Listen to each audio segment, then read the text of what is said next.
श्रीराम समर्थ श्रीराम.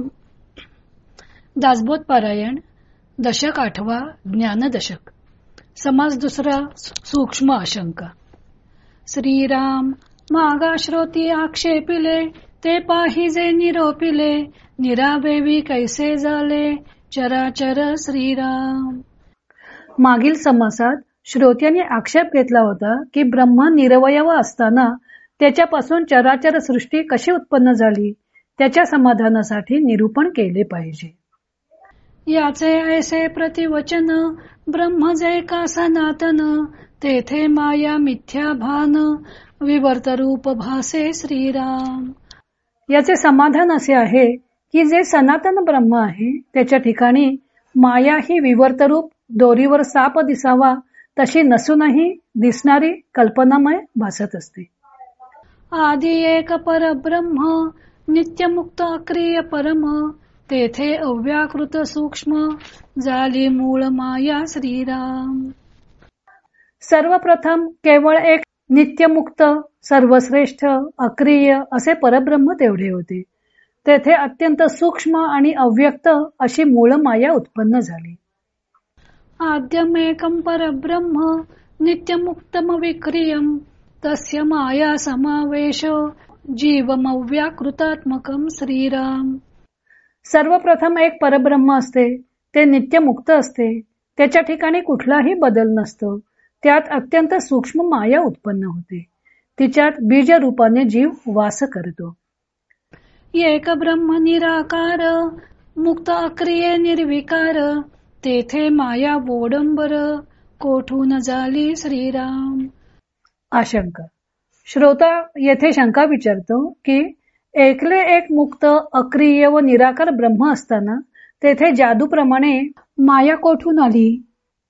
ब्रह्म अखंड निर्गुण तेथे इच्छा धरी कोण निर्गुणी सगुणे विण इच्छा नाही श्रीराम. ब्रह्म तर अखंड असून निर्गुण आहे, मग तेथे इच्छा कशी असणार. निर्गुण सगुण झाल्याखेरीज तेथे इच्छा उत्पन्न होऊ शकत नाही. मुळी असेची ना सगुण म्हणून नामे निर्गुण तेथे झाले सगुण कोणे परी श्रीराम. मुळात गुणरहित असल्याने तर निर्गुण नाम ब्रह्माला पडले आहे. मग तेथे सगुण कशा प्रकारे झाले. निर्गुणची गुण आले ऐसे जरी अनुवादले लागो पाहे येणे बोले मूर्खपण श्रीराम. निर्गुणच सगुण झाले असं म्हणावं तर या बोलण्याने अंगी मूर्खपणाच येतो. एक म्हणती निरावेव करुणी अकर्ता तो देव त्याची लीळा बापुडे जीव काय जाणती श्रीराम. कोणी एक म्हणतात की देव निरवयव असून तो सृष्टी करूनही अकर्ता आहे. बिचाऱ्या अज्ञानी जीवांना त्याची लीला कशी कळणार. एक म्हणती तो परमात्मा कोण जाणे त्याचा महिमा प्राणी बापुडा जीवात्मा काय जाणे श्रीराम. एक म्हणतात की तो तर परमात्मा आहे आणि बिचारा जीवात्मा अल्पज्ञ आहे. तो त्या परमात्म्याचा महिमा काय जाणणार. उगाच महिमा सांगती शास्त्रार्थ अवघा लोपिती बळेची निर्गुण असं म्हणती करुणी अकर्ता श्रीराम. उगाच महिमा वर्णन करणारे काही लोक म्हणतात की देव सर्व करूनही अकर्ता आहे. निर्गुणासंबंधी बळेच असे विधान करण्याने शास्त्रार्थाला बाधा येत आहे हे त्यांना कळत नाही. मुळी नाही कर्तव्यता कोण करून अकर्ता करता अकर्ता हे वार्ता समूळ मिथ्या श्रीराम. निर्गुणाच्या ठिकाणी मुळात क्रियाच नाही तर ते करून अकर्ता कसे असेल. तेथे करता अकर्ता ही गोष्टच समूळ मिथ्या आहे. जेठाईचे निर्गुण तेथे कैचे करते पण तरी ते इच्छा धरी कोण सृष्टी रचाव्याची श्रीराम. जे मूळचे निर्गुण आहे तेथे करतेपणा कसा असेल. मग सृष्टी रचण्याची इच्छा कोण धरतो असा प्रश्न उत्पन्न होतो. इच्छा परमेश्वराची ऐसी युक्ती बहुतेकांची परित्या निर्गुण असं इच्छा कैची हे कळे ना श्रीराम. बरेच लोक म्हणतात की इच्छा परमेश्वराची असते, पण युक्तीने असे समाधान करताना त्यांच्या हे लक्षातच येत नाही की निर्गुणाला इच्छा कशी असेल. तरी हे तुके कोणे केले किंवा आपणची झाले, देवे विण उभारले कोणे परी श्रीराम. मग प्रश्न असा उत्पन्न होतो की इतक्या विशाल सृष्टीची रचना कोणी केली, का आपोआपच हे विश्व उत्पन्न झाले आहे? देवाशिवाय हे कोणी उभारले? देवे विण झाले सर्व, मग देवास कैचा ठाव, येथे देवाचा अभाव दिसोन आला श्रीराम. देवाशिवायच हे सर्व आपोआप झाले म्हणावे तर मग देवाला स्थानच उरत नाही, म्हणजे देवच नाही असं ठरेल. देव म्हणो सृष्टी करता, तरी एवं पाहे सगुणता, निर्गुणपणाची वार्ता देवाची बुडाली श्रीराम. देवच सृष्टी करता असं म्हणावं तर कर्तृत्व सगुणाच्या ठाईत संभवते, मग देव निर्गुण आहे या बोलण्याला काही अर्थच उरत नाही. देव ठाईचा निर्गुण, तरी सृष्टी करता कोण, कर्तेपणाचे सगुण नासिवंत श्रीराम. असा प्रश्न पडतो की देव जर मुळी निर्गुणच आहे तर मग सृष्टी करता कोण आहे? सगुणाशिवाय कर्तृत्व नाही आणि सगुण तर नाशिवंत असते. येथे पडिले विचार, कैसे झाले सचराचर, माया म्हणू स्वतंत्र, परी हेही विपरीत दिसे श्रीराम. परत हे सर्व चराचर कसे झाले हा प्रश्न तसाच अनुत्तरित राहतो. माया स्वतंत्र आहे, तिने हे केले म्हणावे तर तेही विपरीत दिसते. माया कोणी नाही केली, ते आपणची विस्तारिली, ऐसे बोलता बुडाली देवाची वार्ता श्रीराम. मायेला कोणी केलेली नाही, ती स्वतःच उत्पन्न झाली आणि विस्तार पावली असे म्हटले तर मग देवाला स्थानच राहत नाही. देव निर्गुण स्वतः सिद्ध, त्यासी मायेसी काय संबंध, ऐसे बोलता विरुद्ध दिसोन आले श्रीराम. देव स्वतः सिद्ध असून निर्गुण आहे, त्याचा आणि मायेचा संबंधच काय असे म्हणावे तरी ते अद्वैत सिद्धांताच्या विरुद्ध ठरते. सकळ काही कर्तव्यता, आली मायेच्याची माथा, तरी भक्तांस उद्धरिता देव नाही की श्रीराम. सर्व कर्तृत्व जर त्या मायेचे आहे असे म्हटले तर मग असा प्रश्न निर्माण होतो की भक्तांचा उद्धार करणारा देव आहे की नाही. देवे विण नुसती माया, कोण नेईल विलया, आम्हा भक्ता सांभाळाया कोणीच नाही श्रीराम. देवाशिवाय या मायेचा नाश कोण करील? माया स्वतंत्र असेल आणि देवच कोणी नसेल तर आम्हा भक्तांचा सांभाळ करायला कोणीच नाही असे होईल. म्हणून माया स्वतंत्र, ऐसा न घडे की विचार, मायेस निर्मिता सर्वेश्वर, तो एकची आहे श्रीराम. म्हणून माया स्वतंत्र हा विचार टिकू शकत नाही. मायेला निर्माण करणारा एक सर्वेश्वरच आहे. तरी तो कैसा आहे ईश्वर, मायेचा कैसा विचार, तरी हे आता सविस्तर बोलिले पाहिजे श्रीराम. तरी आता तो ईश्वर कसा आहे, माया कशी आहे इत्यादी सर्वांच्या विषयी सविस्तर बोलणे आवश्यक आहे. श्रोता भावे सावधान, एकाग्र करून या मन, आता कथानुसंधान सावध ऐका श्रीराम. म्हणून श्रोत्यांनी आता सावध व्हावे व मन एकाग्र करून कथानुसंधान श्रवण करावे. एके आशंकेचा भाव, जनी वेगळाले अनुभव, तेही बोली जेती सर्व येथानुक्रमे श्रीराम. येथे जी शंका निर्माण झाली आहे त्या संबंधी लोकांचे अनुभव भिन्न आहेत, म्हणून मतेही भिन्न आहेत. म्हणून प्रथम त्या संबंधी यथानुक्रमे सांगितले जाईल. एक म्हणती देवे केली, म्हणून हे विस्तारली, देवास इच्छा नसती झाली, तरी हे माया कैची श्रीराम. कोणी एक म्हणतात की देवानेच माया उत्पन्न केली म्हणून तिचा इतका विस्तार झाला आहे. देवाला जर इच्छाच झाली नसती तर ही माया कोठून आली असती. एक म्हणती देव निर्गुण, तेथे इच्छा करी कोण, माया मिथ्या हे आपण, जालीच नाही श्रीराम. कुणी म्हणतात की देव तर निर्गुण आहे, मग तेथे इच्छा कोण करणार? माया ही मिथ्याच आहे, म्हणजे केवळ भासरूप आहे, वास्तविक ती उत्पन्न झालेलीच नाही. एक म्हणती प्रत्यक्ष दिसे, तयेसी नाही म्हणता कैसे. माया हे अनादी असे, शक्ती ईश्वराची श्रीराम. कुणी म्हणतात की ती प्रत्यक्ष दिसत असून ती नाहीच असं तुम्ही कसं म्हणता? माया ही अनादी असून ती ईश्वराची शक्ती आहे. एक म्हणती साच असे, तरी हे ज्ञाने कैसी निरसे. साचा सारीखीच दिसे, परी हे मिथ्या श्रीराम. कुणी म्हणतात की ती खरी म्हणावी, तर स्वरूप ज्ञान होताच ती नष्ट होते, म्हणून ती खऱ्यासारखी दिसत असली तरी ती मिथ्याच आहे. एक म्हणती मिथ्या स्वभावे, तरी साधन कासया करावे. भक्ती साधन बोलिले देवे, माया त्यागा कारणे श्रीराम. कुणी एक म्हणतात की मिथ्याच आहे, तर साधन करण्याची आवश्यकताच काय? भगवंतांनी गीतेत मायेचा त्याग करता यावा म्हणून भक्ती साधना सांगितली आहे. एक म्हणती मिथ्या दिसते, भये अज्ञान संज्ञे पाते. साधना औषधही घेई जेते, परिते दृश्य मिथ्या श्रीराम.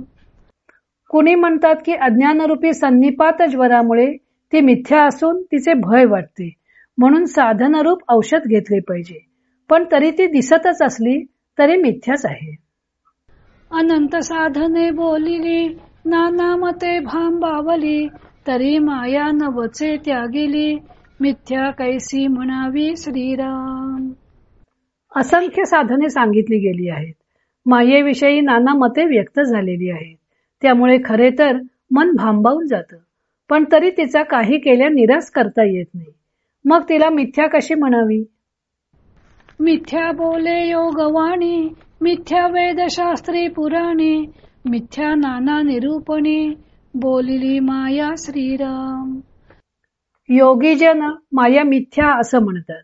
वेदशास्त्रे पुराणेही माया मिथ्या असेच म्हणतात व ज्ञानी लोकही अध्यात्म निरूपणात अनेक प्रकारे माया मिथ्या असेच प्रतिपादन करतात.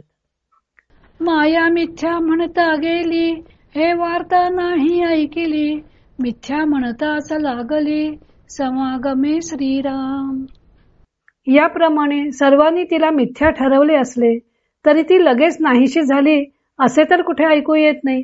उलट मिथ्या म्हणताच ती येऊन चिकटते असंच दिसून येतं. जयाचे अंतरी ज्ञान, नाही ओळखिले सज्जन. तयास माया मिथ्या भान, सत्यची वाटे श्रीराम. ज्याच्या अंतरी ज्ञान नाही आणि ज्याने सज्जन ओळखलेले नाहीत त्याला मायेचे मिथ्या अस्तित्व खरेच वाटते. जेने जैसा निश्चय केला, तयासी तैसाची फळला. पाहे तोची देव बिंबला, तैसी माया श्रीराम. ज्याच्या मनात मायेविषयी जसा निश्चय झाला असेल त्याला तसेच फळ मिळते. जो आरशात पाहत असतो त्याला आरशात स्वतःचेच प्रतिबिंब दिसते, म्हणजे तो जसा असतो तसेच हुबेहूब प्रतिबिंब दिसते. माया ही तशीच आहे. एक म्हणती माया कैची, आहे ते सर्व ब्रह्मची. थिजल्या विगुरल्या घृताची, ऐक्यता न मोडे श्रीराम. कुणी एक म्हणतात की माया कुठली? ती नाहीच मुळी. जे सर्व आहे ते ब्रह्मच आहे. तूप हे थिजलेले असो वा पातळ असो, त्याची एकरूपता मोडत नाही. थिजले आणि विघुरले, हे स्वरूपी नाही बोलिले.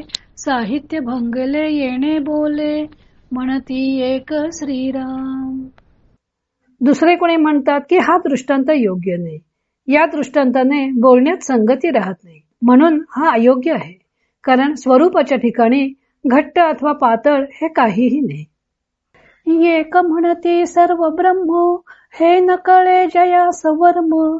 तयाचे अंतरीचा भ्रम, गेलाच नाही श्रीराम. कुणी म्हणतात की सर्व ब्रह्म आहे, यातील वर्म ज्याला कळत नाही त्याच्या अंतरीचा भ्रम गेलेला नाही असं जाणावं. एक म्हणती एकची देव, तेथे कैचे आणिले सर्व, सर्व ब्रह्म हे अपूर्व, आश्चर्य वाटे श्रीराम. कुणी म्हणतात देव एकला एक आहे, दुसरी वस्तूच नाही. तेथे हे सर्व कुठून आले? सर्व ब्रह्म म्हणणे हे अपूर्व आणि आश्चर्यकारक वाटते. एक म्हणती एकची खरे, आणूही नाही दुसरे, सर्व ब्रह्म येणे प्रकारे, सहजची झाले श्रीराम. कुणी म्हणतात की एक ब्रह्म तेवढे खरे, तेथे दुसरे अणु मात्रही नाही, म्हणून या प्रकारे स्वाभाविकच सर्व ब्रह्म हेच सिद्ध झाले. सर्व मिथ्या एक सरे, उरले तेची ब्रह्म खरे, ऐसी वाक्ये शास्त्राधारे, बोलती एक श्रीराम.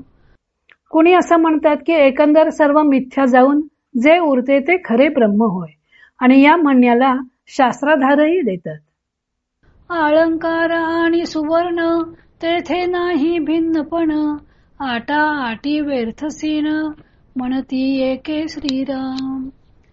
कुणी म्हणतात की सुवर्ण आणि त्याचे अलंकार यात भिन्नपणा नाही, तसेच ब्रह्म आणि दृश्य सृष्टीत भिन्नपणा नसतो, म्हणून एक सत्य एक मिथ्या असा काथ्याकूट करणे म्हणजे व्यर्थशीन होय.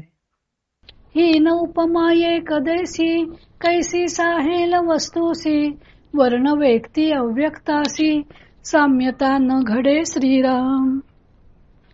आत्मवस्तूला अपूर्ण एकदेशी उपमा कशी देता येईल? ज्याला रंग आहे, आकार आहे, त्याच्याशी अव्यक्त ब्रह्माची तुलना कशी करता येईल? सुवर्णी दृष्टी घालिता, मुळीचा आहे व्यक्तता, अलंकार सोने पाहता, सोनेची असे श्रीराम. सुवर्ण हे व्यक्त असून आपल्या दृष्टीस ते दिसू शकते. अलंकार सुवर्णाचे असल्याने तेही सोनेच होय. मुळी सोनेची हे व्यक्त, जड एक देसी पीत, पूर्णासा पूर्णाचा दृष्टांत, केली घडे श्रीराम. मुळात सोने हे जड एकदेशी पीतवर्णाचे आणि व्यक्त आहे. हा अपूर्णाचा दृष्टांत परिपूर्ण अव्यक्त परब्रह्मास कसा देता येईल? दृष्टांत ती तुका एकदेशी, देणे घडे कळायासी, सिंधू आणि लहरीसी, भिन्नत्व कैचे श्रीराम. दृष्टांत हा नेहमी एकदेशीच असतो, पण परब्रह्माची काही कल्पना करता यावी म्हणून तो द्यावा लागतो. समुद्र आणि त्याच्या लाटा यात भिन्नत्व कसं असेल? उत्तम मध्यम कनिष्ठ, एका दृष्टांते कळे स्पष्ट, एका दृष्टांते नष्ट, संदेह वाढे श्रीराम. दृष्टांतात उत्तम मध्यम कनिष्ठ असे प्रकार असतात. उत्तम दृष्टांत असेल तर विचार स्पष्टपणे कळतो. या उलट एखाद्या दृष्टांताने झालेले ज्ञान नष्ट होऊन संदेह मात्र वाढतो. कैचा सिंधू कैची लहरी, अचळा सचळाची सरी, साचा ऐसी बोडंबरी, मानूच नये श्रीराम. कसला समुद्र आणि कसली लाट, अचळ अशा परब्रह्मास चलाची उपमा कशी शोभून दिसेल? जादू म्हणजेच मिथ्याभास हा कधीही सत्य माणूस नाहीये. बोडंबरी हे कल्पना, नाना भास दाखवी जन, येरवी हे जाणा, ब्रह्मची असे श्रीराम. माया ही केवळ कल्पनाच असते, तिच्यामुळे लोकांना नाना भास दिसतात, नाहीतर ब्रह्मच सत्य आहे हे जाणून घ्यावे. ऐसा वाद एकमेका, लागता राहिली आशंका, तेची आता पुढे ऐका, सावध होऊन श्रीराम. या प्रकारे एकमेकात वाद होत राहतात आणि शंका तशीच शिल्लक राहते. त्या शंकेचे निरसन पुढे केले जाईल, ते आता सावध होऊन ऐकावे. माया मिथ्या कळो आली, परिते ब्रह्मी कैसी झाली, म्हणावी ते निर्गुणे केली, तरी ते मुळीच मिथ्या श्रीराम. माया मिथ्या हे आता कळले, पण ती परब्रह्माच्या ठिकाणी उत्पन्न कशी झाली? निर्गुणाने उत्पन्न केली असेही म्हणता येत नाही, कारण ती मुळातच मिथ्या आहे, भासरूप आहे. मिथ्या शब्दी काहीच नाही, तेथे केले कोणे काही, करणे निर्गुणाचा ठाई, हेही अघटित श्रीराम. मिथ्या म्हणजे काहीच नाही, या शब्दाने ती नाहीच असे कळते. मग तेथे तिला कोणी केले हा प्रश्नच उरत नाही. शिवाय निर्गुणाचे ठाई कर्तृत्व लादणे हेही अघटितच म्हणावे लागेल. करता ठाईचा अरूप केले तेही मिथ्या रूप तथापि फेडू आक्षेप श्रोतयांचा श्रीराम. करता हाच मुळात अरूप आणि जे केले तेही मिथ्यारूप हे सर्वच विलक्षण आहे. पण तरी श्रोत्यांचा जो आक्षेप आहे तो फेडणे आवश्यक असल्याने त्याचे निरसन करूया असे समर्थ म्हणतात. जय जय रघुवीर समर्थ श्रीराम जय राम जय जय राम. इति श्री दासबोधे गुरु शिष्य संवादे सूक्ष्म आशंका निरूपण नाम समास दुसरा समाप्त.